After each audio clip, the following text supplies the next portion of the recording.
What's going on? This Cigar Boxing. I'm in the car driving, going to work.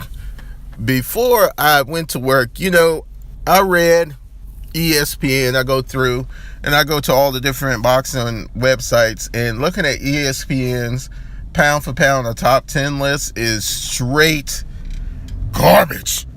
I'm not saying it's Dan Raphael or Teddy Atlas or anybody. This is no claim to fame. But my thing is this. And your top 10 is purely subjective, but how can you have a guy that's come off of 2 losses in your top 10 ahead of Deontay Wilder and Anthony Joshua? I don't know if any of y'all are thinking the same thing, but that is driving me crazy.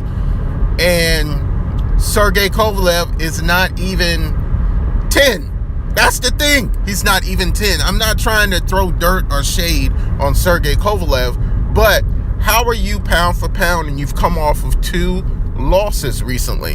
What about the other guys that are fighting consistently in unifying belts? I mean, at this point, you got to remember that Anthony Joshua is a unified champion. He doesn't have that many fights, but he still has more fights than Vasily Lomachenko. That's the thing that we need to start talking about. What's the criteria for pound? How do you look at it? Guys in their list for pound that I've looked at, in my opinion, that makes sense. A great channel is definitely The Relay, and he gives criteria as to why he thinks guys are pound for pound. Another channel that y'all may not watch, but I think is very, very good, is Rummy's Corner as well. And what he talks about pound for pound, he really knows his boxing. But how do y'all feel about a guy having 2 losses and being on the pound for pound list and recent losses? I mean, there are so many other talented fighters out there and unified champions. But the other question I have is, if a guy has become undisputed, does he all of a sudden, is he number 1? Is he undefeated? Gennady Golovkin has been, they say, in tougher fights.